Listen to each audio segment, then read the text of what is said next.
Welcome to The Aggressive Life. Do you know what's hiding in the shadows?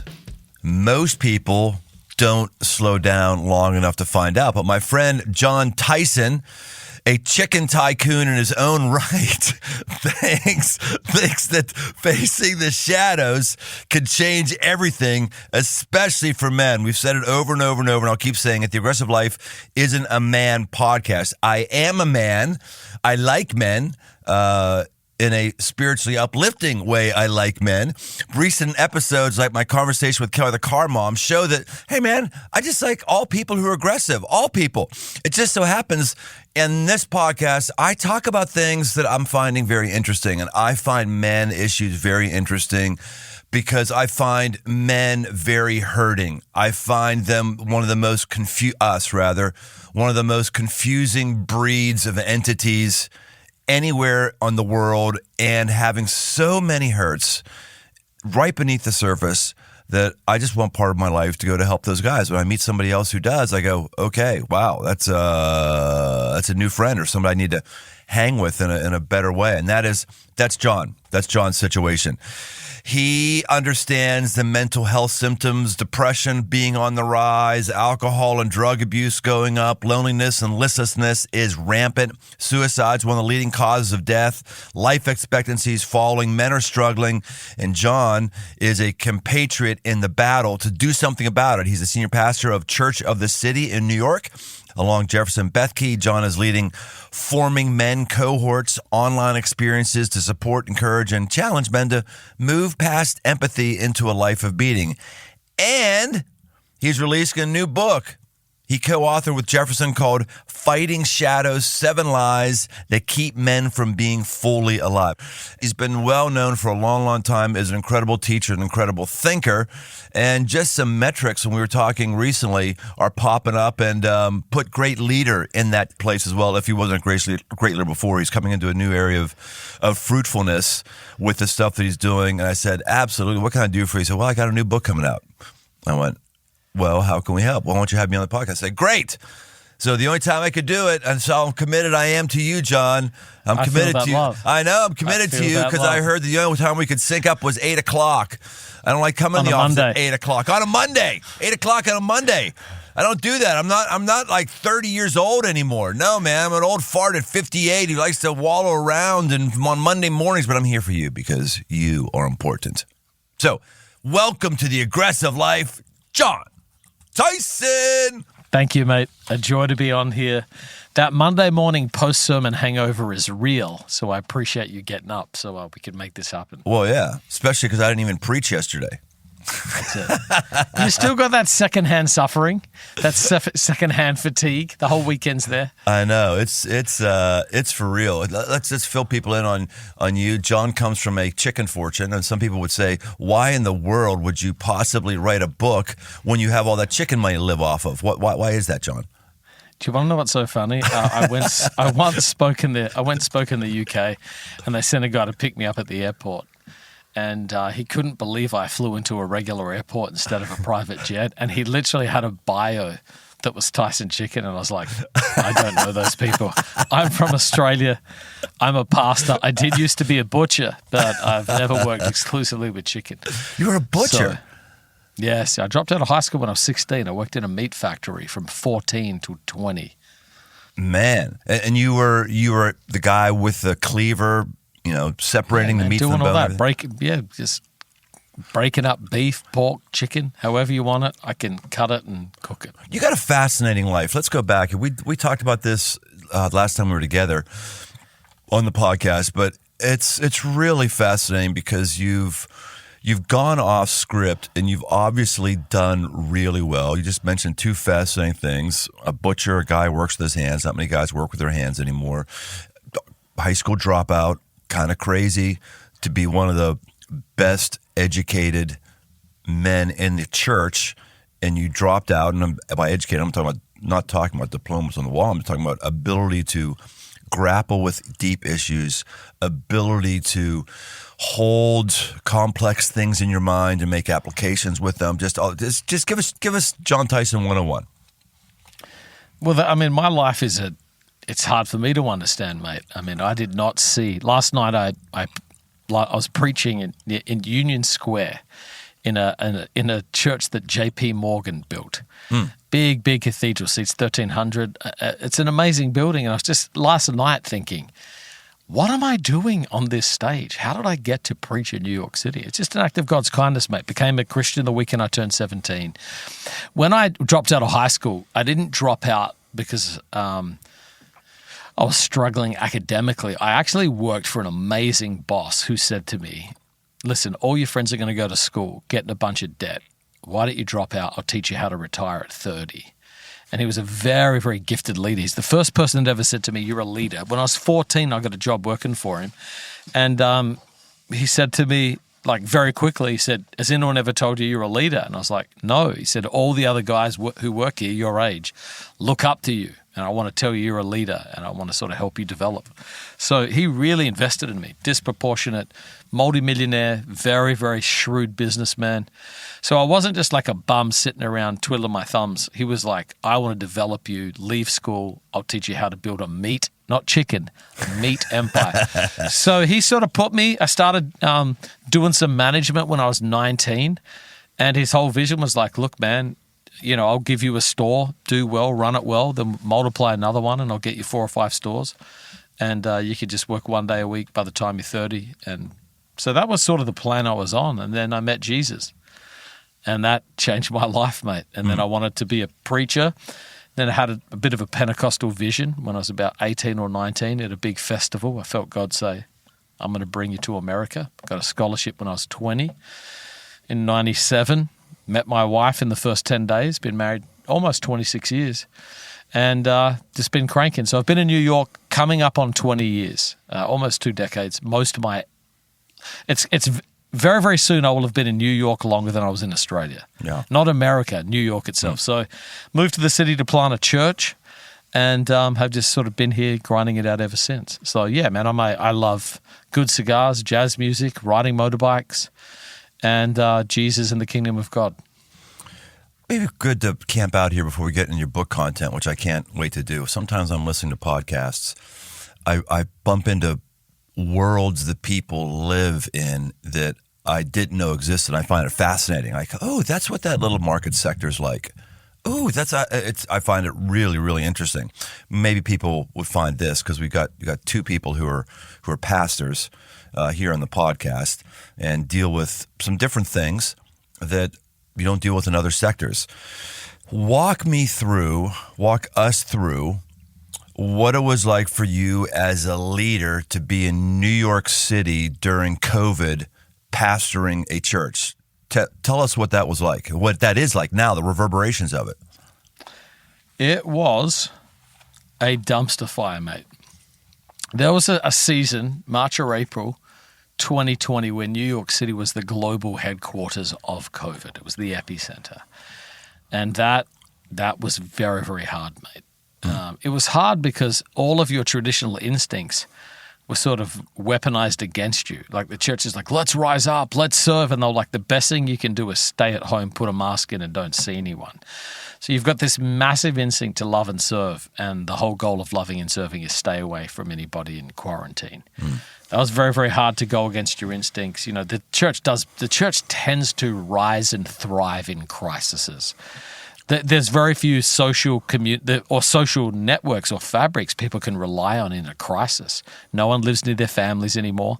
No one has communities they're a part of, like all those old social institutions, the Lions Club, the Rotary, they're all gone. So most people are bowling lonely and leagues, softball. Yeah, right.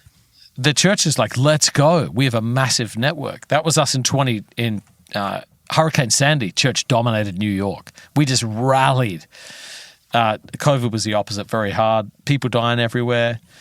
Ambulances every 15 minutes. Traumatizing. My wife almost died. She was in bed for a month, COVID. I could not rally her to be present. She just kept sinking back into like a fever coma. It was super heavy. Then everyone got mad. You couldn't do anything right. Faith over fear. The vaccine came out. If you took it, you were helping humanity. If you didn't, you were the Antichrist. If you did take it, you were the Antichrist. If you didn't, you were helping humanity. Super confusing. I learned a lot about leadership. I learned a lot about differentiation, resilience, all that sort of stuff. It was a very, very hard time. Everyone was saying, like, New York is dead. It's finally done. And now it's more expensive than ever to live in New York. That 1 year cheap rent, that thing's over. My son is just about to get married in 3 weeks. He just rented an apartment in the Upper West Side. It's about 300 square feet. And for his first, it's not even a one bedroom, it's a studio. And after utilities and Wi-Fi, it's going to cost him $3,000 a month for 300 square feet. And he's 23. So it's now as expensive as ever. It was a hard time to do ministry during COVID. After COVID, our first Sunday back, we didn't meet for 16 months because we met in public schools and we couldn't get a permit to meet. When we did come back, I honestly wept because it was standing room only, but I didn't know a single person. Honestly, if there was 300 people there at the first service, I think I knew 25 of them. Everybody left the city. Anybody who could get out, got out. So it was like starting a church plant again, and I didn't want to replant the same church. Fast forward 4 years, best it's ever been in my life, mate. Never been in a sweeter season of ministry. To the perseverant go the spoils. I think 70% of everything Keller worked to build for 35 years was washed away in New York City during COVID. And it's a tragedy. Yeah. So many church plants closed, so many people left. It's not that people couldn't get through it. They didn't have the energy to rebuild on the other side of it. Right. And I remember thinking, the one piece of advice I heard was, do not peak early. Like, you're going to have heroic instincts to go and do all this stuff, and you need to sort of pace yourself to emerge after the crisis. And it was all this research that was done that most people burned out, not in the event, but about 18 months later. And so I was really committed to just, I don't want to use the term under-leading, but I certainly led with a restrained capacity, knowing that I wanted fuel in the tank to rebuild. And that's exactly what's happened. Our staffs are the healthiest it's ever been. Our church is the healthiest it's ever been in every metric that matters. People coming to Christ, baptisms, Sunday attendance, families in our church. These are glory days for us. We just rolled out 24/7 prayer. We had a great prayer culture before. Now it's just gone to another level. So it's a dream, mate. I'm more excited, more filled with faith. These are glory days. So just keep going. It's a simple passage. Do not become weary in doing good. At the proper time, you reap a harvest if you don't give up. And I was just resolved. I haven't been here, suffered, paid this much stupid rent to give up in the middle of a crisis, mate. I will be here on the other side of it. Mark Batterson gave me a prophetic word, which really steadied me. It was about one of David's mighty men. He said, hey, God gave me this word for you. I want to share it. And I was like, oh, yeah, it's going to be the dude in a pit with a lion on a snowy day. Or it's going to be the guy that fought and his hand froze to the sword. And he goes, no, it's about Shammah, who was in a lentil field, and the Philistines came and everybody fled and he stayed. And he said, I think God's given you an anointing for staying. So just hang in there and fight, and God will bring about victory. And dude, that was such a point. Anointing for staying. Yes. Wow. And I do think I have that. I think I got like a plodding William Carey. William Carey discipled a nation. He touched 12 or 13 cultural domains, and he just did it by slowly plodding every day. And he says, if any success at the end of my life is attributed to me, if they say anything more than he could plod, they've said too much. So I'm a plodder, man. Man, that's a fascinating word about staying. I know that we're... Hopefully everyone's sick of talking about COVID. I'm sick about talking about COVID too, but I am really interested still in a post-mortem biopsy. I don't feel like we're doing that enough. I don't think we're now looking back and saying, okay, what did we learn? Like, I still wish the government would actually be truthful and even-handed and say, okay, let's look back and figure out, how do we misplay things? How do we play things right? Let's like do a post-mortem rigor mortis to figure out stuff in the future. And Can't do that. No, absolutely can't do it, because you might just upset the narrative that you've been putting out. You might just whatever. You can't do that. But we have to do it. We've got to be people who are more wise than that. And so when it comes to the COVID stuff, from a leadership standpoint, I find this really an important time. I, like you, as Crossroads was shut down and as I was in my different funks, the thing that was so hard for me was realizing I've built this church through God's grace and other people as well to where it is right now. And I have to rebuild what was right here. I mean, it's one thing to like go to another place and start something. It's another thing to go like, oh, the thing I did just burned down.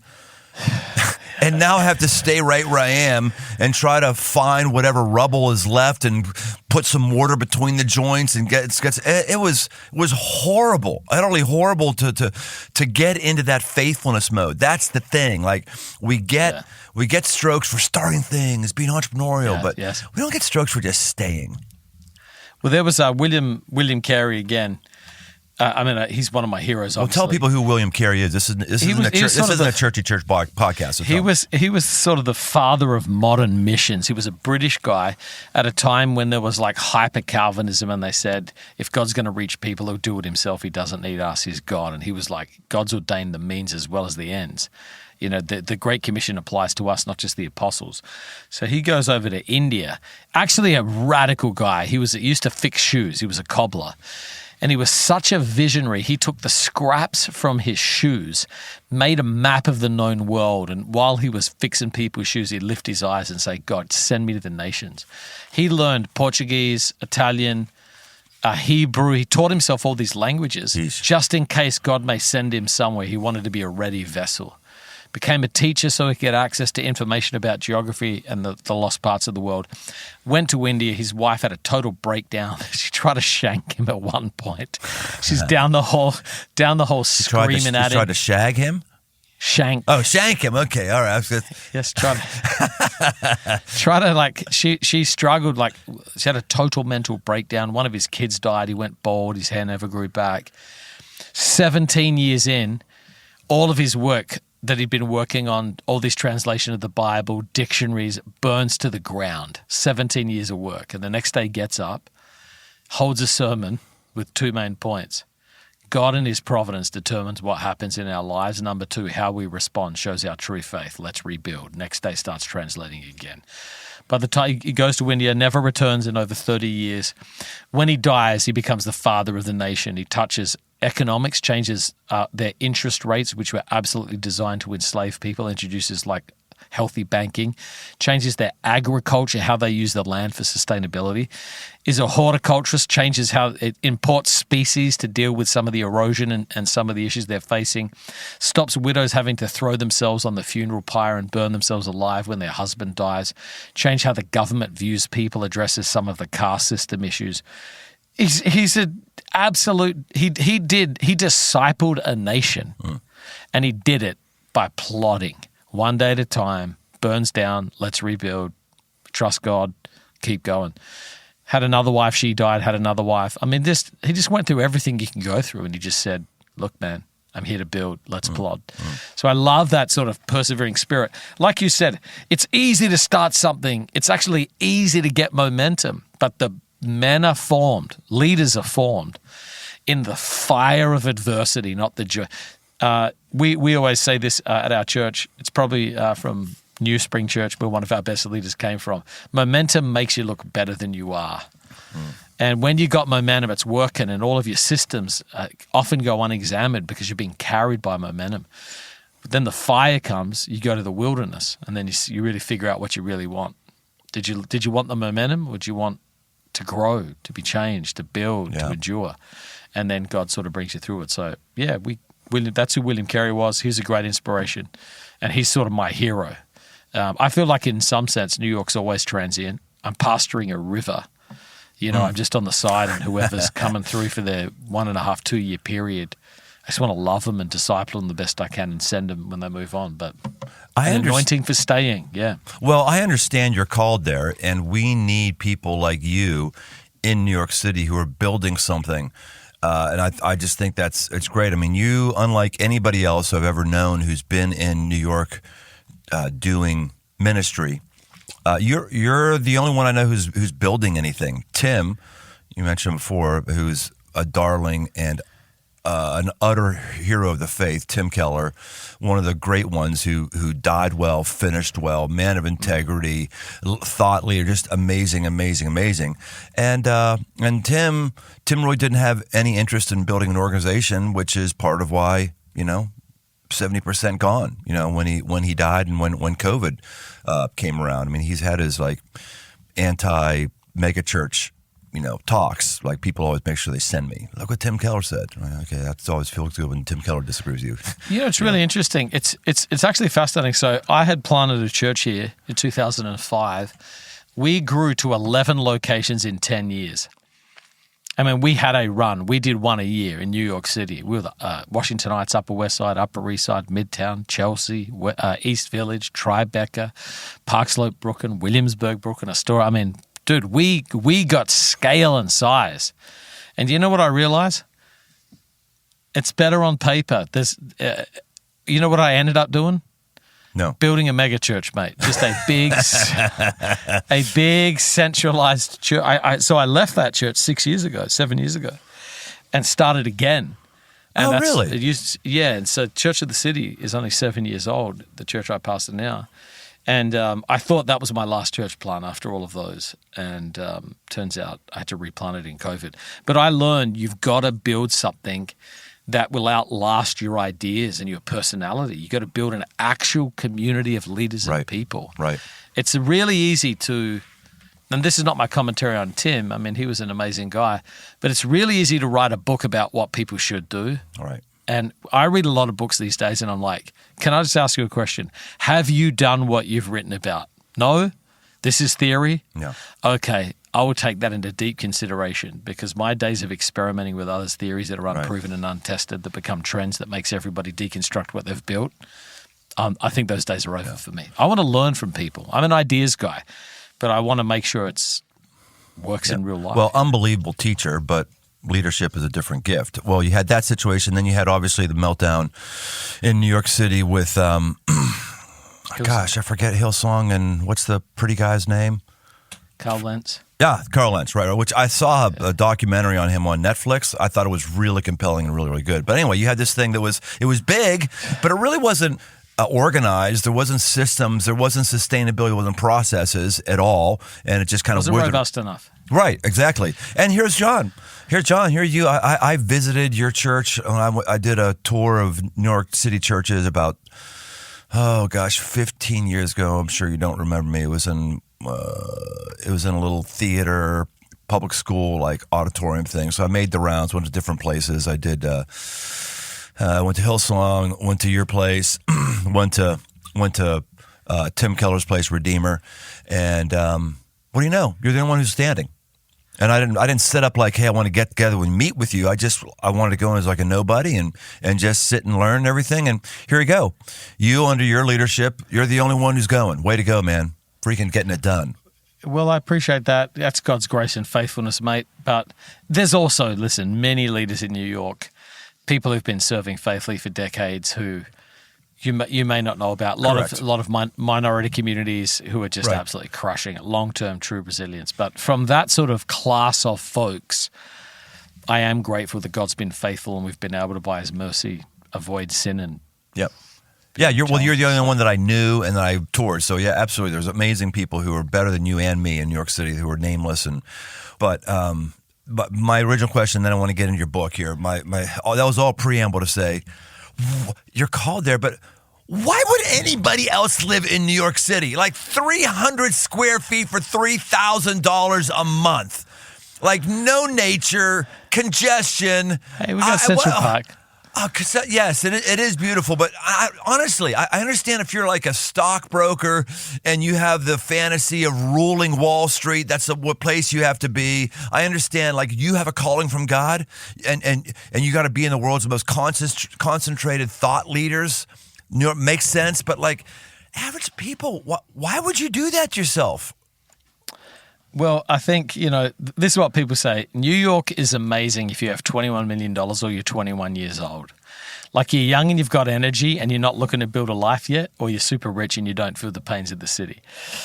But New York is the thing I love about New York. Yes, I mean, I don't rejoice in how much it costs. I mean, there's so many, I was just complaining. It's like, hey, a bacon, egg, and cheese bagel. Guy tried to charge me $11 for it the other day. And I was like, yo, I'm not paying $11 for a breakfast bagel.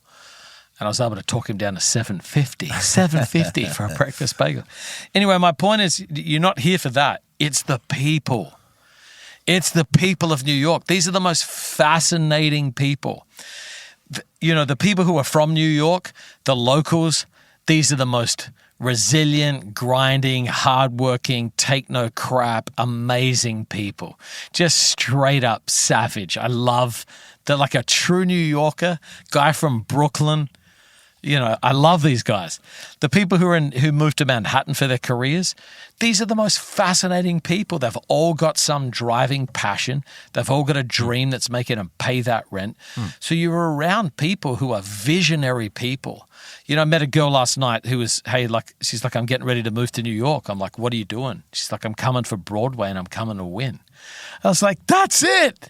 That's people with vision. And so a lot of churches, the number one thing people say when they really get around who's in our church is like the level of leadership and people who are in your church is extraordinary.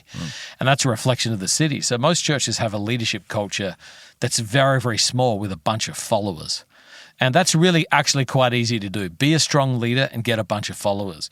But to be a leader who has world-class people in their industries following you, it's a lot harder to lead. That's made me a better leader. It's made me level up. Can't be sloppy. These guys will destroy me. And I love the young, beautiful ambition of the kind of people who are here. They don't want to do regional Kentucky theater. They want to do Broadway. They don't want to work at Charles Schwab's regional branch in Omaha, though Omaha's pretty dope. They want to be on Wall Street. And that's what E.B. White wrote a book called Heroes in New York, and he talked about the three kinds of New Yorkers. The natives, these are the people who are from here. They just get the pace, the hustle. The locusts, these are people that come in and graze on the world-class resources, but then leave and build their own individual lives. And then you've got the true New Yorker who comes to the city to do something great with their life, and that's what gives New York its spirit. And so I pastor those people for the most part who come to do something great with their lives. So I'm surrounded by visionary, ambitious, driven people. And then it's a joy to help that get redeemed and become holy ambition and see all of that vision. It's hard to get a car to start, but when that car's moving and you can direct it towards the kingdom, it's beautiful. So people often say, we have no intern program, just a regular local church. We've gone to 24/7 prayer. There's very few churches in America doing that. Yep. How'd you do it? And I'm like, it's the kind of people we have in New York. When a New Yorker's going to pray, he's not doing some crap weak prayer meeting. If he gets a vision for prayer, that dude's going to get after it. So I got so many, I was in the prayer room this morning at 6 o'clock. There's a few finance guys in there who are crushing it.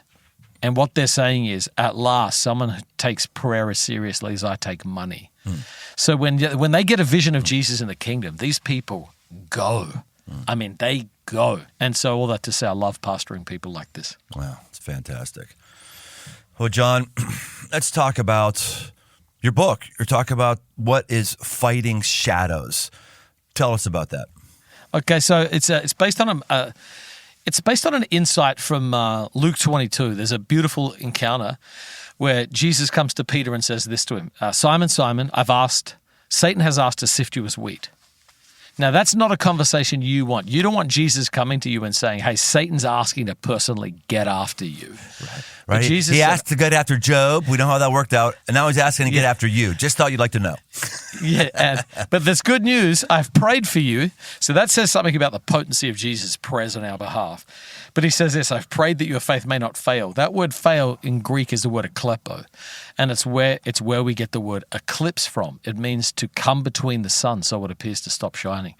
And I think at that moment, Satan unintentionally overplayed his hand of what his strategy is. And here's what his strategy is to put something between you and God so it seems like God has gone away and all you are left with is your struggle. Your struggle becomes your dominant reality. We just had the eclipse. I don't know what it was like where you guys are. Amazing. Well, yeah, so it's like for a few moments, it's like, where did the sun go? That's what Satan wants to do. He wants to block out the light of the presence of God in your life. So you are left with all of these shadows that dominate your life. And so the book is based on one simple comment from Diogenes. You might have heard of this story. Diogenes, one of the long-term founders of cynicism, which became Stoicism, amazing guy, would not live with any hold on right there. Founders of cynicism. Did you say founders? Yeah, the cynics, but not cynicism like we think in modern society. The cynics became the sort of merged into Stoicism. It was an approach to life. Okay. Anyway, a school of philosophy. So Diogenes was a wild man, and he just didn't care what anybody thought. And if you ever read about his life, I mean, he just despised public opinion. And he didn't care what anybody thought. And Alexander the Great is doing a tour of the known world after he conquers everybody. And he comes to the city of Corinth.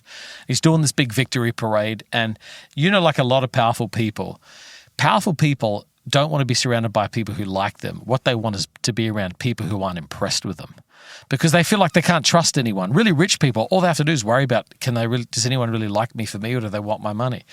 Anyway, Diogenes doesn't care about Alexander the Great or his world victories. So Alexander the Great's doing a victory parade, and all he wants to know is, did Diogenes come to the parade? And everyone's like, look, I don't know how to tell you this. He's sunbathing in the suburbs. He never showed up for your parade. And Alexander the Great is like, are you kidding me? So he goes out to the house where Diogenes is sunbathing, and he's sitting there with his eyes closed, just basking in the sun. Alexander comes and stands over him and says to him, hey, it's me, Alexander. I'm the most powerful man in the world. Is there anything I can do for you? And Diogenes says, yeah, man, you can get out of my light. And I just love that vision. Like, I'm sunbathing. There's nothing. Your shadow of success, it's just blocking me from what I want. And so the goal is to help men fight these shadows. And we've got 7 of them: despair, loneliness, shame, lust, ambition, futility, and apathy, that block a man from seeing God. And I'm trying to stir that spirit of Diogenes that says, get out of my light. You've got nothing to offer me. I want to do life with God, and I want to walk in the light as he is in the light. So the big idea, Satan's strategy to put shadows over men's faces so it seems like God is gone. All they have left is their struggle. The struggle becomes their vision. They manage an issue rather than living for the kingdom, and the book's about how to fight those 7 core shadows. That's really a really cool mashup of creativity. I assume what you did, what I would have done, and you're different than me, so maybe you work differently. What I would have done with this is, creativity is connecting things, seeing patterns. That's what creativity is. And so you probably simultaneously had a couple things, like heard that story. I didn't know about Diogenes or any of that stuff. Utterly compelling. And then linked it with 7 other things you've been pretty driven about, these 7 shadows. Is that how that worked, or was there another way this came together? Well, listen, we could talk for 15 minutes. That's a very good insight on how creativity works, because a lot of people think they're not creative, but the truth is they're just not paying attention. Yes. So I'd heard that about Diogenes, and I love that vision. And I heard that insight about the eclipse and how Satan's trying to put... And then... I run this thing called Forming Men. And by the way, Man Camp, I follow you on Instagram. Man Camp is about the coolest thing ever, dude. Every time I see that, I'm like, I may come to the next Man Camp. I just love Hell yeah, that. you will. Why don't you come be in my unit? Listen, Man Camp, bunch of guys getting after it, hiking in the middle of nowhere. Anyway, I love so much about that. We do an event which is really small, sort of boutique-y, 50 guys max. It's called Forming Men. It's a 4-day sort of really get after your heart. It's kind of like therapy meets bougie, Francis Molman cooking over a fire with chefs. So it's like, it's not as raw, but it's after the same thing to form men's hearts. Absolutely. So I've run a bunch of these, and whenever we really got to men's hearts, I kept seeing these themes come up. And this book, it's a great central metaphor. It could have been 50 different issues, 50 shadows. We just saw these ones keep coming up again. Men wrestling with despair. Men whose outer life was fine, but whose inner life was chaos. Yeah, let's go through these one by one, John. These are all so good. Give us your little sermonette on them. Let's have a discussion about it. Number 1, you just mentioned is despair. Why is that a shadow? It's because men don't have places. They can be honest with the issues of their life very, very often. A man can't show up at work and everyone's like, "How was the weekend?" It was like, "Oh, it was horrible. I was right on the verge of suicidal ideation. I had a massive fight with my wife. I'm bitter at my kids. I feel unappreciated. And I feel like my life, I don't want to do another 30 years of paying bills and grinding this crap out. How was your weekend?" Where can a man say that? Mm-hmm. Can't say it on a Sunday morning very well. It's not welcome in the workplace. You can't sit next to someone at a bar and do that. They're just going to be like, "Yo, man, too much. Don't vomit on me emotionally." So men have no places to deal with their sadness, their frustration, those sorts of things. And so, Thoreau said most men lead lives of quiet desperation. But he has this follow-up line. He says, "Unconscious despair haunts even the fondest amusements of mankind." And that's what it is. It's an unconscious. Guys can't name it because they don't have language for this, because we don't talk about the depths of our hearts. But deaths of despair, which is basically suicides, are increasing the most amongst men because they just feel like there's nothing to live for as a man anymore. And so it's really trying to help men get past despair and recover hope. Then loneliness we sort of get. We mentioned earlier all the places men used to hang out. It's just they don't want to do that anymore. There's no places. The social structure's broken down for men. Yeah, some guys do a workout in a parking lot at a church, or they get into a hobby, I don't know, mountain biking or whatever it is. But even then, it's still activity oriented and rather really sort of a deep connection. People often say to me, "Why do you go to cigar bars in New York all the time?" I'm like, this is my best evangelism, man. Because a man at a cigar bar, at a bar, it's going to be about what they're watching on TV. But at a cigar bar, a typical cigar is 45 to an hour. And as soon as someone says, "You're a pastor," they normally go, "No frickin' way." I've always had a question about that. And I find men opening their souls to me because they have no other place to talk about the core issues of their life. So it's how to build a brotherhood. Got some practical advice on how to build a brotherhood. Shame, we all know this. Guilt says, "I've done something wrong." Shame says, "There's something wrong with me." Most men feel shame. They've probably looked at 10 to 15 years of violent misogynistic pornography, so they feel like crap about their relationships. They lack integrity. They've probably shrunk back out of fear instead of leveling up, and so they feel like cowards a little bit, Society's telling them just to shut up, and men are just sort of like becoming bobbleheads where they're saying what they don't say what they mean. They're afraid to speak their mind because they don't want to get in trouble. So they just feel like they lack confidence, they lack integrity, and they're shrinking back. Chronic shame is to internalize a critical gaze, and when most men think of themselves, they have a critical gaze about who they are and who they become. And so how do you help men fight shame and become who God's called them to be? The ability to hold your head high with nobility and dignity, a solid sense of self. Talk about lust. I mean, this is almost self-explanatory, but I feel like I've got a fresh approach on how to fight lust in there. It's not just like, stop it. You've got to really get in touch with why you want what you want, and how your desires can be discipled. We often disciple theology and preferences and skills, but we don't disciple desires.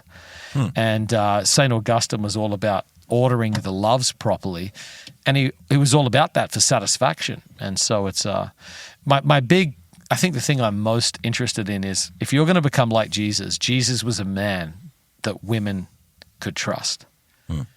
You think about that woman who goes to the Pharisee's house. He's having dinner with the Pharisee, and she sneaks into the house and starts washing Jesus' feet with her hair. Now, that is weird in any society, not just first century. It was more scandalous then, but it's weird now. How safe do you have to feel in the presence of Jesus when you're a prostitute and you're willing to face shame by going into a Pharisee's house who hates you? How safe must women have felt, that woman, to be around Jesus? If she goes around her clients, they're just going to sleep with her. She goes around the Pharisees, they're just going to shame her. She's looking for mercy, and in her mind, she faces that. She says, Jesus is a man I can be safe around. And so the goal is to be so formed in your sexual desires that you become a man women can trust, where a man doesn't isolate you for the sexual pleasure and turn you into a commodity for his own gratification. So how do you do that? Got a chapter on that. Ambition. Hey, let's stay right there for a second, John. This is good. I'm gonna hit all these. Let's talk about the lust one for a little bit, and Jesus and women. In my Bible reading plan, I am. Where am I right now? I'm in 2 Samuel 14, 15. 2 Samuel 11 is where David falls with Bathsheba, adulterous affair, and I heard someone say this last year. Something I'd never considered before, and I was trying to find the data in the passage this time reading it, that David was 60 years old when he had that adulterous affair with Bathsheba. Have you heard that? Do you know this? I've never heard the exact number. I don't know chronologically. I mean, he ascended the throne when he was 30 or so. He ruled for 33 years. I don't know how far in that is. Yeah. Well, okay, so let's even say, whatever, say it's 50 to 60. It doesn't... He should have been at war. That's what we do know. Correct. Especially him, he had an anointing for war. He had an anointing for killing people, which is why he wasn't supposed to build the temple. But I said, no, man, that's not. God said, no, you're a man of blood. Doesn't mean you disqualified yourself. It means like, no, I need you killing people. That's what you do. You do that really well. When a man finds what he's supernaturally great at and orders his life around it, life starts to go forward. But David, when he was, however old he is, 50, 60, it really struck me because we think of him as just totally screaming with testosterone. But he's probably not. And the people I know, the heartbreaking ones recently, are people who are 50, 60 or over who are tanking their ministries. One person, I don't want to name names, I know him. He was, was big in the missional movement and all that stuff, and just like boom, falls, done. Was that a guy in the same area as you are? Yeah. He had very close friend of mine. Yeah. Such a profound impact on my life. In 2006, I flew to the UK because I didn't know anybody else on earth that was speaking my language. And when I heard that, dude, I wanted to vomit because he was a true apostolic father to Absolutely. me. Gave me a language model and ministries. And I was like, dude, it breaks my heart because it's the deception of sin. That crap's not going to make your life better. Right. Whatever wound that you're trying to medicate, whatever sense of either entitlement because of how long you've been serving or disappointment because no one's recognized what you're doing or despair, that crap is not going to fix it. It's going to blow your life up. Yeah. And that one hit me particularly hard because, again, so close to Horrible. Him, his wife, his family. We've had them stay at our house multiple times over the years, and and just great dude, great family, and poof, gone, like vaporized. Won't respond to my text. Just poof, gone, and it just made me understand the David thing. Like, oh man, I'm maybe more weak now, even though I have a lower testosterone count than ever. Except that I take testosterone now. Even there, I'm about testosterone of a 40-year-old guy. I might be the most vulnerable right now at 58 than I was before. I think it's so true. There's something, my best mate is a pastor. He's another Aussie guy down in Nashville. And he was number 2 we for can say his name, years. Darren Whitehead, because he Whitehead. Yeah, he hasn't put his wick anyplace it shouldn't have gone. Yes. He was number 2 for Hybels, so he was offered Willow behind the scenes. Hey, do you want to take it over? He's a gifted leader. He's an amazing leader. Yeah, he is. What's happening at his church in Nashville is mind-boggling right now. But he noticed, with all of his exposure to all the Willow Creek Association pastors, he goes, something bad happens when pastors try and keep control after 60. Like if Hybels had just let the other guys he handed the church, Mike Brio, or I can't remember who that was, Mike Breen. Mike Bro. No, Mike Bro. Yeah, Mike Bro. He had a bunch of people. Yeah. And if he had just not taken the church back, he would have been remembered as a statesman in the Christian church who brought the gift of leadership and evangelism back to America. But he just kept it too long. And there's a lot of us who are trying to ask, how do we hand it over earlier? Because there's something happens in the heart where it's a combination of disappointment, entitlement, whatever it is. Yeah. So I agree. You stop going out to war. The kings of Israel had two jobs. It was lead them out and bring them in. Moses led them out to war. And it says in Moses' transition, when he could not lead them out and bring them in, Joshua became king. And then Solomon, when you go back and read the text, says, I am young and I do not know how to lead them out and bring them in. And that was the king's job. Lead him out to war, bring him into worship. David was the best ever at leading him out to war and bringing him into worship. He was a warrior poet and he failed in half of his duty. And as a result, he misallocated his strength. I got a chapter on apathy there. You know this. Proverbs 31 doesn't talk about, it starts by talking about men, not women. Do not give your strength to women, your vigor to those who ruin kings, is how Proverbs 31 starts out. And it's a warning against Solomon. Solomon at the end of his life, when he'd accumulated money, power, resources, and fame, built high places, took the resources that were meant to establish Israel and give to the next generation, built high places that would become stumbling blocks for a generation of kings to come. And he took his strength, gave it to foreign women, and he squandered his vigor and resources instead of transferring leadership to the next generation on pleasure in old age. And that is a warning. That's what happened to other people. So there's something to that. Don't give your strength to women. Don't use what you've built in your legacy and squander it on women at the end of your life to try and get some unmet needs taken care of. Profound warning.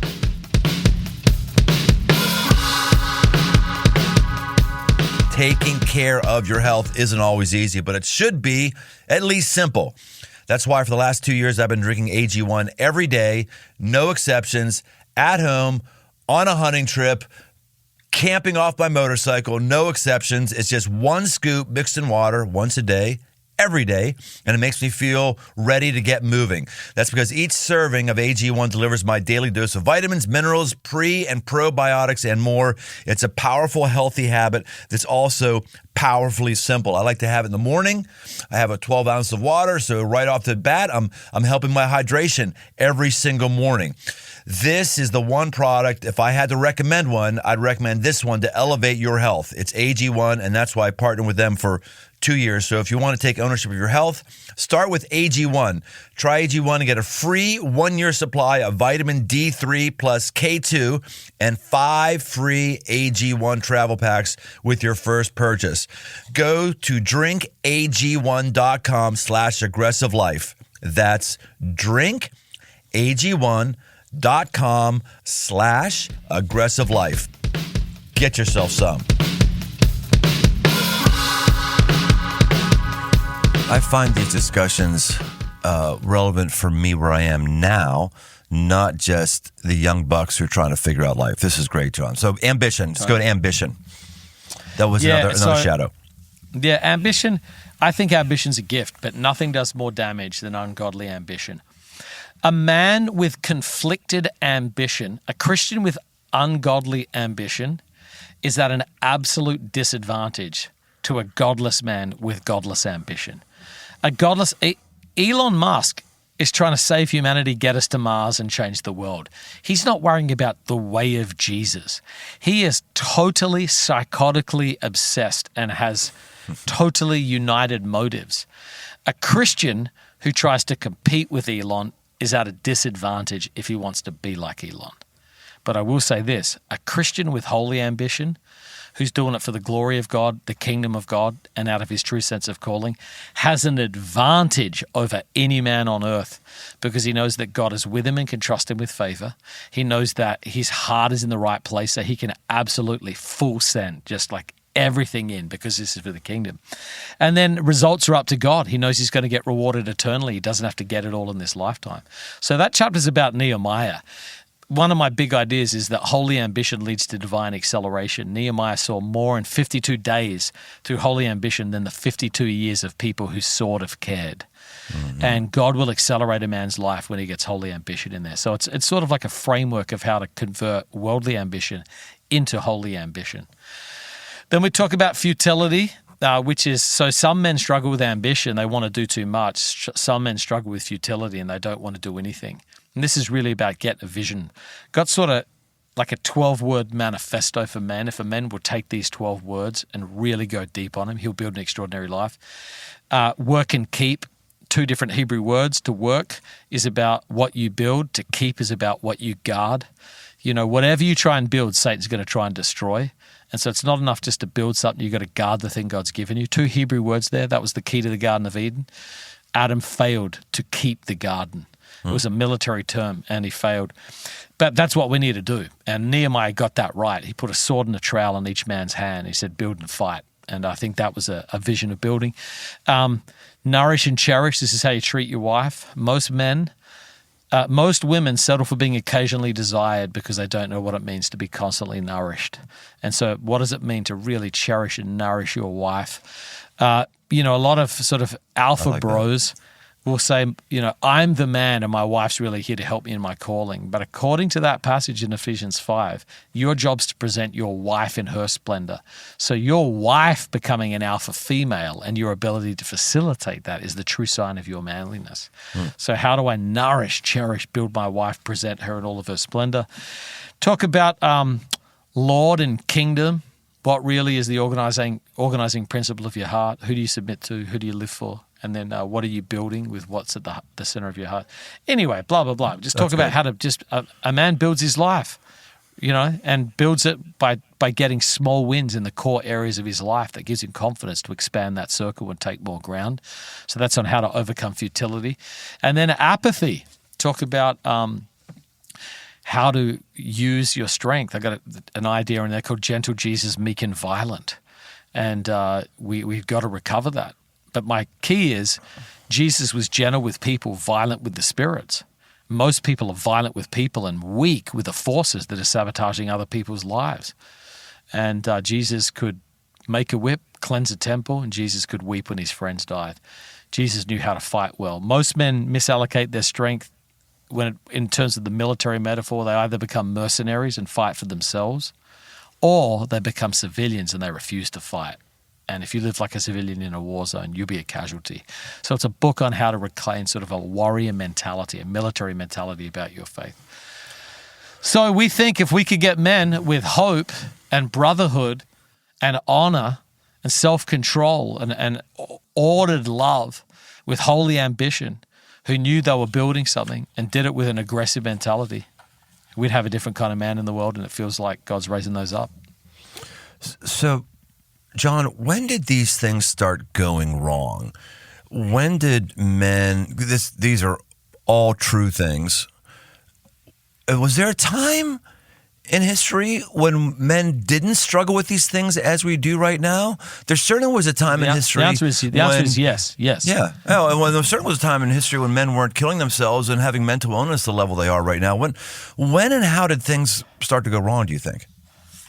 Well, it's a multifaceted response. So part of it is sociology, part of it is technology, part of it is theology. It's all theologies.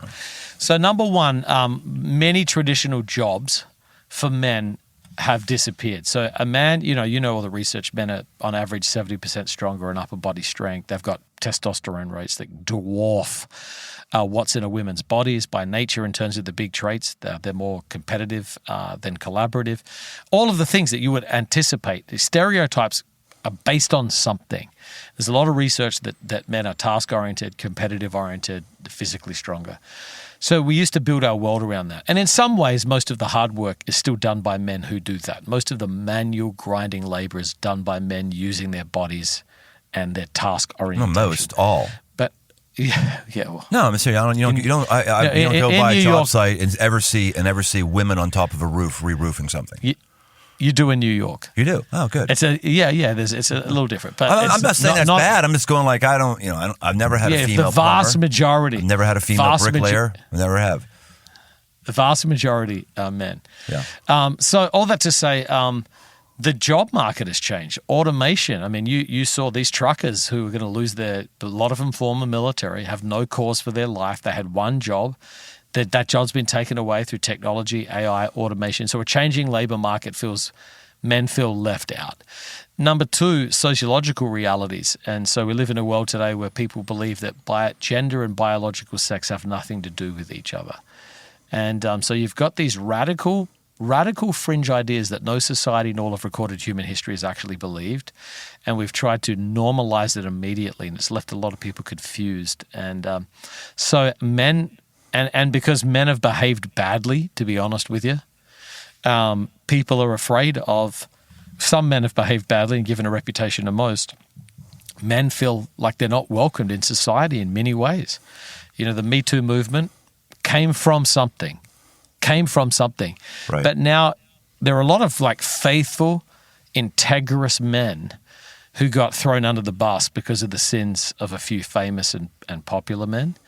The church has not dealt with sexual sin well in terms of abuse. And so again, men are afraid to lead because they're worried about being accused or they're not using their power properly. Theological changes where, you know, we've seen a real women's empowerment, which I certainly champion. You know, our church has female pastors, that sort of stuff. But so I think men sort of just feel like there's not a place for them in the modern world anymore. And again, loss of those social institutions where men's sort of fraternities with which they could belong. And so what you get left with is kids getting raised on misogynistic, violent porn, playing endless hours of video games, accumulating debt for a labor market that doesn't welcome their gifts. And you know what that is, mate? A bad formula for men. Right. And so my goal is not to return to some sort of nostalgic, idealized past. My goal is to help men become like Jesus. It's also a formula for a potential violent resurrection. Insurrection. Oh, yeah. Not insurrection, you know. China's a classical example. I mean, China is in a crisis. There's more men than women because of their one-child policy and the favoring of males over women in China. And if you study history, men without women equals war. That energy's going somewhere. That masculine energy's going somewhere. And you look, you know, where the US, you look at TikTok as a classic example. TikTok in China versus TikTok in the US. We're doing gender celebrations on TikTok in the US, and they're building smart people to conquer the world and militaries to conquer the world. So, yeah, it's weak men lead to strong men taking over, you know. And as much as we want to say it, it's like what we need is strong men who use their strength for others. And it's an opportunity for the church, to be honest with you. It's a real opportunity for the church. It seems to me that not everybody has a passion for men. Not everybody should have a passion for men. Not everybody is going to be, you know, go to man camp, support man camp, or buy your book, read your book, support your book. Not everyone it's an area of study that not a lot of people find appealing, but everybody should be concerned, because if men continue to go the way they're going right now, as you said, they are the stronger. We have the most testosterone, the most strength, the most muscle mass, and we're the most destructive of the two sexes. And 100%. The higher numbers of men who are frustrated means more people eventually being destructive. And some of the stuff that's out there that's feeding these young males is just utterly atrocious. Like Andrew Tate, I don't know all that much about him, but a guy like that who's kind of feeding into the sadomasochistic muscularity of men and telling them to not get married because it wastes your life. And I'm, dude, what? And the people listen to this and are influenced. If you want to be concerned about the future of the world, you got to be concerned about the future of men, because it does not bode well for us that men are not able to do what they're created to do and not being who they don't want to be. Yeah, I agree. It's not like a poor men, we need to have group hugs because it's so hard to be a man in the world. I'm not talking about that. I'm talking about like the legitimate social crisis of what happens when men are being bred in fear, hate. They are primed to be picked off and radicalized. A lonely, frustrated man who is looking to give himself for some sort of cause will be picked off and radicalized by something. And what happens when someone's radicalized is they often they often use their strength in the wrong ways. The beauty of Jesus is when you get radicalized, you become a servant. You fight for women, not with women. You fight against evil. You don't become evil. And we've got to that's why discipleship has to be radical again.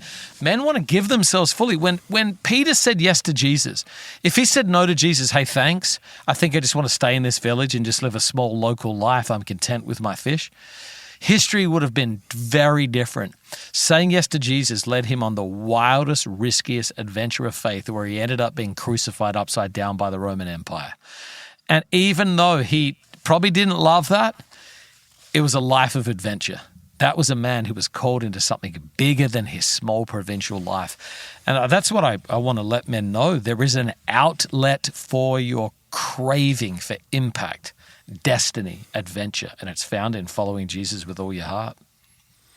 Yeah, Peter apparently requested to be hung upside down. So I'm not worthy to die the same way Jesus did. Kind of crazy. Amazing. Yeah, it is amazing. So, Jon, when you think about just one more question for you, and if you want to talk about anything else, I'm all for it. I'll talk with you as long as you want to talk because I love your sexy accent. It's just very. I know I could grow the church that I lead. It's so soothing? Great. Oh, it's wonderful. I know. I don't know how you've taken so long to become a mega church pastor with that voice. That voice alone should have done it like on day 3. It's amazing. I need all the help I can get. I'll take it. What is and I know where you're going to go with this, so I'm going to just kind of serve the softball to you. It sounds like a stupid question, but I know you're going to make it very, very profound. What's the manliest thing you're doing right now? The manliest thing I'm doing right now is serving my brains out. That's the man. Listen, man, I've got 2 young adult children. I'm doing my best to help them become adults. I'm working with men. I'm making disciples. I'm using my strength for others. So I'm an empty nester. I've been an empty nester for 3 years. The last 3 years, I launched Primal Path, which is a father-son rite of passage multi-year journey. I'm about to release a thing called Raising Resilient Daughters, how to help dads build strong daughters. Got a thing called Forming Men, released a thing called The Art of Teaching, run a thing called the Awaken Network. I'm working, and you know why I'm working? Because I'm using my strength for others. A lot of guys my age coast. Oh, the kids are gone. I'm going to get a new hobby. I'm going to relax. I'm going to dial it down. Here's my definition of masculinity. It is the joyful pursuit of sacrificial responsibility. A man is at his best when he is joyfully pursuing sacrificial responsibility. So I'm trying to ask, where are there holes in kingdom leadership right now, and how do I sacrifice to fill those to help raise up another generation that doesn't deal with the same issues we've dealt with? So how old are you, Jon? My brain's out. 47. 47. That's a lot you have on your plate. You just named, other than the church, you named like 4 or 5 significant initiatives there. How do you plan on getting things done in that? That's hard to have focus. You, mate. Build a team. Okay. Yeah, but those are disparate things. You're talking. That's not like men. No, you're talking about. They seem like they are, but they're connected in my mind. Feels very consistent and integrated. Oh, okay. Well, so long as it is, that's good. Yeah. Well, you're an amazing man of God who's got amazing capacity. I'm just thrilled that you're having opportunities. I'm thrilled that you're tasting fruit of your years of faithfulness. I'm thrilled that you have as big of a voice as you do, and I want you to have more of a voice. You're just one of the oaks of righteousness, and I like to say I'm proud of you, but I've had no impact in your life. So being proud of you, it sounds like I'm a father, but I'm thankful for you and I'm impressed by you, and well done, brother. Well, thank you, mate. Let's finish well, man. Let's, by God's grace, let's be those examples. Yes. That people say, hey, look, man, he ran across the line and he loved his wife and his kids respect him, and he used his power for others, and he built something that outlast him, And you're almost there, man. You're almost there. Almost Just there keep where? Going. You're almost, listen, another 10, 15 years, man. Life is a vapor. Right. It's a blink. 100% is. We will be gone. And these are the days to run hard, to sprint across the line. I feel so many guys are mailing it in. They're coasting. And, may God give us the grace to run hard, sprint across the line and get to heaven. Well, I'm with Zinzendorf. Preach the gospel, die, be forgotten. Amen, man. Let's preach well, live well, die well, and sort it out in eternity. John, was there anything you want to talk about that we didn't talk about? No, mate, this has been a gift. Thank you for taking some time on a Monday morning. I really appreciate it, mate. Too easy. The book is called Fighting Shadows, and when does it come out? Comes out May 21. It could be launch day. May 21, available everywhere. Designed for a men's study. Get guys together this summer. Ask yourself, when did this shadow enter my life, and then how am I going to fight against it? I think it could be really good for a group of guys to go through. All right, man, I'll tell you, every time I'm with John, I get thoughts that I haven't had before, and I need to dig into. Personally, I'm going to dig more into this, lead them out, bring them in. That's really fresh. But, the aggressive life is not about thoughts. It's about life. It's about being aggressive. It's about doing things. It's about taking new ground. It's about pushing. That's exactly why I wanted John on. He's one of these rare guys who's got deep thoughts, but they lead him to action. The Aggressive Life is not a podcast you just fill time with. It's a podcast you listen to so that you freaking do something. So there's something here John said, or that we talked about, that has relevance for you. I don't know if it's despair, loneliness, shame, one of the shadows you're fighting. I don't know if it's how to lead things out and bring them in. I don't know what it is. I don't know if it's a new era of serving your wife if you happen to be a man. I don't know if it's a new era of understanding your man's pressure if you're a woman. But hope you got something here, and let's go do something. Let's make life and the world different because of our faithfulness. We'll see you next time. Oh, before I forget, John, where can they find more about you and anything about you? Give an advertisement for yourself. You can follow me on Instagram at Jon Tyson, or you can go to jontyson.org. JonTyson.org, the chicken magnet. There we go. We'll see you next time on The Aggressive Life.